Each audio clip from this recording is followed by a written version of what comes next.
Eu acho que o ponto central é justamente esse, Vila. Inclusive, meus queridos aqui de bancada, obrigada pelo convite, é sempre um prazer estar aqui com vocês. Eu acho que a gente está nessa situação, somando um pouco o que o André e o Felipe já falaram, nós temos uma estrutura, o sistema financeiro nacional é robusto. A gente tem o Conselho Monetário Nacional, embaixo temos o Banco Central, a CVM, nós temos regras acima do que foi combinado com o Acordo de Basileia na Suíça, encaixe técnico no Brasil, que é o quanto que o banco tem que ter de capital próprio para aquilo que ele empresta, é maior do que o definido pelo próprio Acordo de Basileia. Então, eu acho que a gente não está falando das grandes instituições, por isso que a gente precisaria separar um pouco isso. A questão aqui que me deixou muito assustada é como que instituições que representam um percentual pequeno do todo vão consumir um percentual de mais de 30% do Fundo Garantidor de Crédito. Então, quando o Felipe fala, por exemplo, a gente precisa de mecanismos, a velocidade da tecnologia, ela está aí para isso. Você tem que ter um sistema regulatório 24 horas, bom, você tem uma instituição que acabou de criar 700 fundos. Opa, o que está acontecendo? Você precisa ter intervenção do Estado na ordem econômica. Esse processo, a gente tem que falar isso mais abertamente, porque dá essa ideia de que o Estado não pode fazer... Não, vai ter, precisa, é importante, porque o livre mercado é isso. É o mais forte batendo no mais fraco, é essa festa que você vê, e aí essas instituições que são criadas com essa capilaridade de problema político, porque se a gente não tivesse essa capilaridade, eu tenho uma pesquisada, os Estados Unidos encerrou, sei lá, eu acho que mais de 50 bancos recentemente. Não teve nenhum escândalo, mas é um problema técnico. O banco deu um problema de caixa, uma insuficiência, alguma questão de governança, fecha o banco e tem o fundo garantidor lá e resolve com o correntista. Mas aqui nós temos outras capilaridades. Então, eu acho que aqui são duas separações, as grandes instituições, as pequenas e as médias e os meandros delas. Essa é uma questão realmente bastante complexa e no caso especialmente desse banco, de acordo com que o noticiário, evidentemente nós não estamos julgando, porque sequer o inquérito foi concluído, sequer foi recebido pela justiça e não há nenhuma ação penal e nem a conclusão desse processo, como a condenação e o trânsito em julgado. Então, a gente tem, mas pelo que sabemos até agora, algo gravíssimo que tem assustado os agentes econômicos, tem uma relação com a política nacional muito grave, com algumas lideranças que estão aí, que se fala nos bastidores, e a grande pergunta é quem será o Mauricídio desse episódio? Quem que vai ser o Mauricídio, ou seja, quem poderá ser o delator que fará delação premiada? Porque se fizer delação premiada, a República vai tremer, tremer, tremer. E aí a gente olha a primeira República brasileira, chamada República Velha, e falava os seus críticos de República carcomida. Quando você vai ver cada caso, eram casos pequeniníssimos, micros, comparado ao que nós estamos assistindo agora, né? Aí eu passo justamente para o André Paiva Ramos. Houve omissão, André?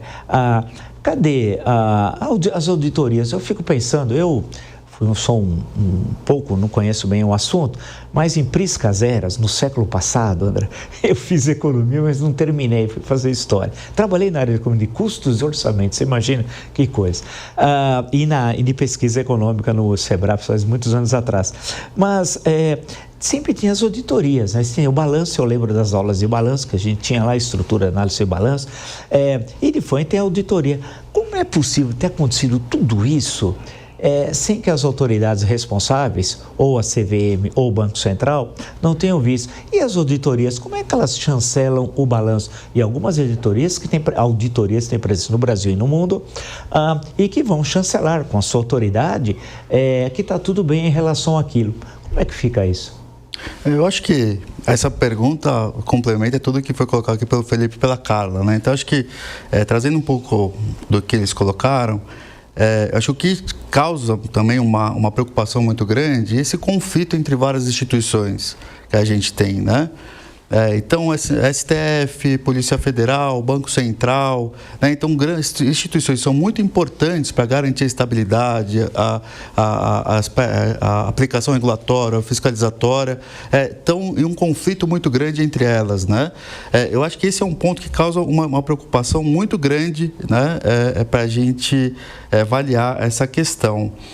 E aí, trazendo um pouco do que o Felipe trouxe, eu acho que tem um aspecto como que não foi visto, né? Tem um lado que já há muitos anos Banco Central, CVM, também tem pedido para se fortalecer, né? Ter mais recursos para poder se fortalecer institucionalmente, para poder fazer as fiscalizações, as suas atribuições no sistema financeiro, no sistema bancário, né? Então, muito se discute entre os economistas, precisa aplicar uma agenda de austeridade fiscal muito forte, tudo isso, mas se esquece que são essas instituições que precisam de recursos, que elas precisam estar munidas de capital humano, que precisam estar munidas de orçamento, para poder fazer essas fiscalizações de forma adequada, com a qualidade, com a celeridade.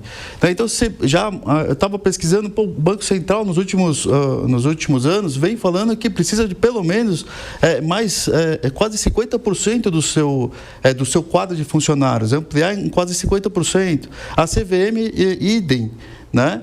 Já vem denunciando um déficit de pessoal muito grande, né? E o que a gente vê ano após ano é uma redução orçamentária muito forte para essas instituições, né? Claro, é óbvio, precisamos buscar um equilíbrio fiscal, precisamos buscar conter e reverter a trajetória de crescimento do nosso endividamento, precisamos, né, ter as contas públicas saudáveis, mas também precisamos que instituições sejam fortes, estejam fortalecidas para poder fazer o enfrentamento, como foi colocado aqui, das inovações financeiras, para poder identificar fraudes, né, para poder proteger e garantir a solidez do nosso sistema bancário e do nosso sistema financeiro, que sim, é muito sólido na minha avaliação, né? Agora, o que chama atenção, pegando a questão das auditorias, né? O que a gente vê nesse caso, que assusta muito, é como que muitos ativos foram inflados artificialmente, né? E não foram pouco inflados, foram muito inflados, né? O que pouco tem se falado é que muitas auditorias fizeram apontamentos. Saiu, né, recentemente várias matérias que foram atrás, né, de pareceres de auditoria que sim, fizeram apontamentos de que não tiveram as informações necessárias para poder fazer as avaliações, né, que encontraram inconsistências. Aí a pergunta que acho que fica, bom, e a partir desses pareceres dos auditores, o que é feito, né?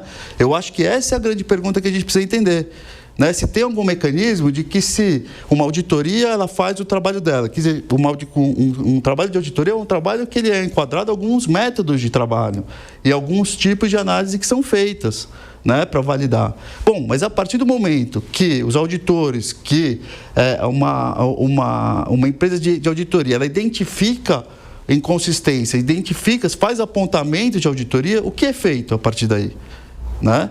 Porque quem contrata são as empresas, são os administradores, né? E a partir daí, a CVM, casos, como foi colocado, a gente tem, acho que, se eu não me engano, mais de 30 mil fundos para serem auditados e fiscalizados, né? Como que fica se um auditor identifica uma inconsistência, faz apontamentos? Nesse ponto que eu acho que carece de uma atuação mais firme, né, de um órgão fiscalizatório, um órgão regulatório.